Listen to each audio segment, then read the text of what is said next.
السلام عليكم ورحمة الله وبركاته. في هذا الفيديو سأحاول توظيف فقط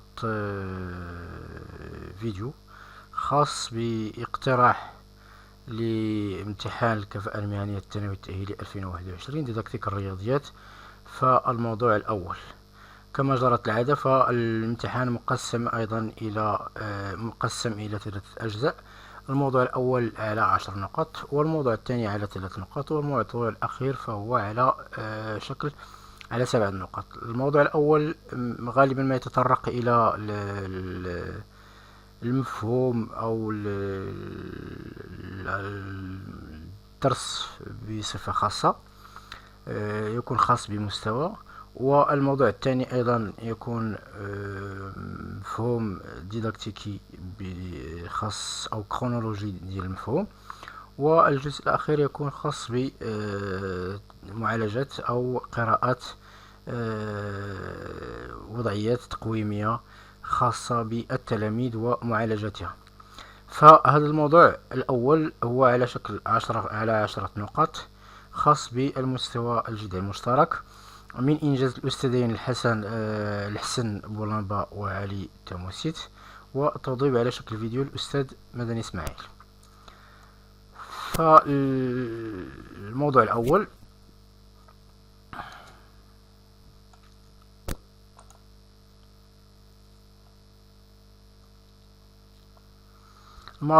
على 10 نقاط. نقترح عليكم الوثيقة التالية. الوثيقة الأولى، فالموضوع يتكون من وثيقتين. الوثيقة الأولى المكونة من سلسلة تمارين اقترح الأستاذ على تلاميذ الجدع المشترك. هناك عدة تمارين، لكن يعني التمارين فهي كلها من درس المعادلات والمترجحات والنظمات. سوف نعود إليها بعد قليل. السؤال الأول، فحدد موقع الدرس في التوزيع الدوري الرسمي. هنا يأتي درس المعادلات والمترجحات والنظمات حسب التوزيع الدوري الرسمي لمستوى الجدع المشترك العلمي، ثامنا في ترتيب دروس الدورة الأولى بين درسي الحدوديات والحساب المثلثي، وخامسا ضمن مكون مجموعة الأعداد والحساب العددي حسب التوجيهات التربوية من طبيعة الحال. السؤال الثاني فهو على الشكل التالي: ما هو الرقم التسلسلي للفرض المحروس الذي يندرج فيه الدرس كمكون حسب مذكرة التقويم 142/08 الصادرة ب 16 نوفمبر 2007؟ حسب مذكرة التقويم أو مذكرة المراقبة المستمرة 142/08 يندرج درس المعادلات والمترجحات والنظمات كمكون ضمن الفرض المحروس الثالث، يعني فهو آخر فرض في الدورة الأولى، الذي يندرج فيه الحساب المثلثي والمعادلات ودرس المعادلات والنظمات والحدوديات أيضا. السؤال الثاني: ما هي القدرات المنتظرة من هذا الدرس؟ من بين القدرات فحل المعادلات والمترجحات تؤول في حلها إلى معادلات مترجحات من الدرجة الأولى أو الثانية بمجهول واحد. حل النظمات من الدرجة الأولى بمجهولين باستعمال مختلف الطرائق التأليفية الخطية أو التعويض أو المحددة. فالمحددة هي التي تضاف بالنسبة لجدع مشترك. تريض وضعية تتضمن مقادير متغيرة باستعمال تعابير أو معادلات أو مترجحات أو متفاوتات أو نظمات. التمثيل المبياني لحلول المترجحات أو نظمات المترجحات من مترجحات من الدرجة الأولى بمجهولين، واستعماله في تجويه المستوى وحل مسائل بسيطة حول البرمجة الخطية. السؤال الثالث فهو مقسم إلى عدة أجزاء. أعطي تعريفا لمفهوم المهارة في المجال التربوي. في المجال التربوي يقصد بالمهارة قدرة المتعلم على القيام بإنجاز مهمة بدقة وإتقان. هدفا من أهداف التعليم يشمل كفايات المتعلمين وقدرتهم على أداء مهامهم معينة بكيفية دقيقة أو متناسقة أو ناجعة. السؤال الثالث ب: حدد مهارة واحدة يتطلب إنجاز كل من التمرينين 1 و 3. هنا بالنسبة للتمرين الأول والتمرين الثالث يتطلب إنجاز كل من التمرينين المرقم من 1 و 3 توظيفا لمهارات التحليل والتركيب. مهارات التحليل ومهارات التركيب. بالنسبة للسؤال الرابع فاقترح طريقتين لحل التمرين رقم 2. بالنسبة للتمرين رقم 2 فهو يحتوي على معادلتين. المعادلة الأولى هي إكس أس 2 ناقص 2 إكس ناقص 2 القيمة المطلقة ديال إكس ناقص 1 ناقص 2 يساوي 0. بالنسبة للطريقة الأولى فتغيير المتغير بوضع t يساوي إكس ناقص 1 أو إتمام متطابقة الهامة. بالنسبة للطريقة الثانية للحصول على معادلة المعادلة المكافئة لما يلي إكس ناقص 1 ناقص 1 لكل 2 ناقص 4. الفصل أو طريقة أخرى هي فصل الحالات. فصل الحالات بالنسبة للمعادلة الثانية فهي إكس أس 2 زائد إكس زائد 2 جذر مربع إكس أس 2 زائد إكس زائد 2 ناقص 6 يساوي 0. فأيضا هنا اللجوء إلى تغيير المتغير بوضع t يساوي جذر مربع إكس أس 2 زائد إكس زائد 2. والطريقة الثانية فإتمام المتطابقة أهم كالطريقة الثانية بالنسبة للمعادلة الأولى للحصول على المعادلة على شكل جذر مربع إكس أس 2 زائد إكس زائد 2 زائد 1 لكل 2 ناقص 9. السؤال الرابع ب ما هي المكتسبات القبلية الضرورية لإنجاز التمرين رقم 2. بالنسبة للمعادلة الأولى فالمتطابقات الهامة خصائص القيمة المطلقة حل المعادلة من الدرجة الثانية بمجهول واحد وحل معادلات بسيطة تحتوي على قيمة المطلقة. دراسة بالنسبة للمعادلة الثانية دراسة إشارات ثلاثة الحدود من الدرجة الثانية من أجل أن تكون هذه المعادلة معرفة. متطابقات الهامة خاصية الجذور المربعة وحل معادلات من الدرجة الثانية بمجهول واحد. رابعا حدد صعوبتين متوقعتين لدى التلميذ أو لدى التلاميذ لإنجاز هذا التمرين. الصعوبات فهناك هنا اقترح الأستاذين اقترحوا صعوبتين وأنا أضفت الصعوبة الثالثة. اختيار المتغير المناسب لجعل معادلة تؤول إلى معادلة من الدرجة الثانية بمجهول واحد وتحديد حلول المعادلتين الأصليتين انطلاقا من حلول المعادلة المنبثقة عن كل واحدة منهما. يعني الرجوع عند وجود الحل الخاصة بالمعادلة الواسطة يجب العودة إلى حلول المعادلة الثانية المعادلة الأصلية والرجوع إلى المتطابقة الهامة. من الصعوبة أيضا كيفية باستعمال الطريقة الثانية كيفية تعميل وتأطير العودة إلى إعطاء معادلة من الدرجة A معادلتين من المتطابقة الهامة. بالنسبة للسؤال 5A هل يمكن اقتراح التمرين رقم 5 كنشاط تقويمي كفرض محروس؟ كفرض محروس لا يمكن إعطاؤه لأن هنا معادلة بارامترية وهنا متراجحات فيها البارامتر.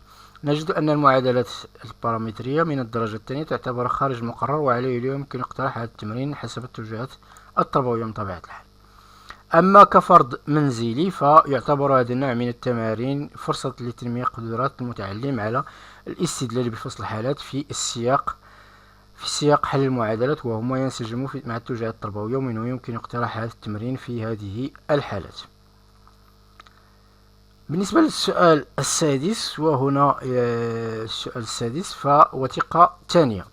يعتبر محمد بن موسى الخوارزمي من أبرز علماء الرياضيات المسلمين وساهم بشكل فعال في حل المعادلات من الدرجة الثانية بمجهول واحد. جاء في مؤلفه الجبر والمقابلة ما يلي. الوثيقة الثانية فالمقتطف الأول ووجدت الأعداد التي يحتاج إليها في حساب الجبر والمقابلة على 3 ضروب وهي جذور وأموال وعدد مفرد لا ينسب إلى جذر ولا إلى مال. فالجذر منها كل شيء مضروب في نفس من الواحد وما فوقه من الأعداد وما دونه من الكسور والمال كل ما اجتمع من الجذر مضروب في نفسه والعدد المفرد كل ملفوظ به من العدد بلا نسبة إلى الجذر ولا إلى مال. الصفحة 16 والصفحة 17. المقتطف الثاني فأما الأموال والجذور التي تعدل العدد فمثل قولك مال و10 أجدار يعدل 39 درهما ومعناه أي مال إذا زدت عليه مثل 10 أشجاره بلغ ذلك 39، فبابه أن تنصف الأشجار وهي في هذه المسألة 5 فتضربها في مثلها فتكون 25، فتزيد على 39 فتكون 64، فتأخذ جذرها وهي 8 فتنقص منه نصف الأشجار وهو 5 فيبقى 3 وهو جذر المال الذي تريد، والمال 9. صفحة 18 و 19. المصدر فهو كتاب الجبر والمقابلة محمد بن موسى الخوارزمي، تقديم وتعليق أستاذ الدكتور علي مصطفى مشرفة والدكتور محمد مطبوعة 1937. السؤال الأول في احدى صياغة جديدة باستعمال الترميز الحالي للمعادلة الواردة في المقتطف الثاني. الصياغة لاستعمال الترميز الحالي يعني باستعمال المجهول. من خلال قراءة المقتطف الأول نستنتج أن الجذر المجهول وإكس، والمال هو مربع المجهول وإكس كاري، والعدد المفرد هو العدد المعلوم. ومنه الصياغة الجديدة للمعادلة الواردة في المقتطف الثاني: مال وعشرة أجداره، مال وعشرة أجداره المال يعني إكس أس 2، وعشرة أجداره يعني 10 إكس يعدل 39 درهما يعني يساوي 39 درهما. بالنسبة للسؤال باء، حدد الطريقة التي اعتمد الخوارزمي في حل المعادلة السابقة من خلال المقتطف الثاني. فأما الأموال والجذور التي تعدل العدد فمثل قولك مال وعشرة أجدارها يعدل 39 درهما، ومعناه أي مال إذا زدت عليه مثل 10 أجداره بلغ ذلك 39، فباب أن تنصف الأجدار وهي في هذه المسألة 5 فتضربها في مثلها فتكون 25، فتزيد على 39 فتكون 64، فتأخذ جذرها 4 وهو 8 فتنقص منه نصف الأجدار وهو 5 فيبقى 3 وهو جذر المال الذي تريده والمال 9. على الخطوة الأولى فتحديد نصف الأجدار الذي هو 10 على 2 يساوي 5. الخطوة الثانية تربيع نصف الأجدار يعني 5 أس 2 يساوي 25. الخطوة الثالثة إضافة العدد المفرد لمربع نصف الأجدار يعني 25 زائد 39 يساوي 64. الخطوة الرابعة تحديد جذر الناتج وهو جذر مربع 64 الذي هو 8. والخطوة الخامسة تحديد جذر المال وهو الناتج الأخير منقوص منه نصف الأجدار يعني 8 ناقص 5 يساوي 3، والجواب الأخير هو 3. أما السؤال السادس فحدد الأداة الأساسية التي وظفها الخوارزمي لحل هذه المعادلة السابقة. فإتمام المربعات، وبالتعبير الحالي استعمال الشكل القانوني لثلاثية الحدود من الدرجة الثانية. السؤال 6 دي، حدد حدود الطريقة التي اعتمدها الخوارزمي في حل المعادلة، يعني فين كاين المشكل ديال الطريقة. صالحة فقط لمعادلة من النوع إكس أس 2 زائد أ إكس يساوي ب، حيث أ و ب عددا صحيحا طبيعيا يحققان أ على 2 أس 2 زائد ب مربع كامل. في حالة وجود حلول فإنها تمكن من الحصول على الحل الموجب فقط. السؤال الأخير، أعد بلغة الخوارزمي المعادلة إكس أس 2 يساوي 3 إكس زائد 4. تصاغ بلغوات الخوارزمي كما يلي: مال يعد 3 أجداره مضاف إليها 4 دراهم. وهنا لا أنسى أيضا أشكر مرة أخرى الأستاذ علي تموسيت والأستاذ الحسن بولاند. شكرا لكم.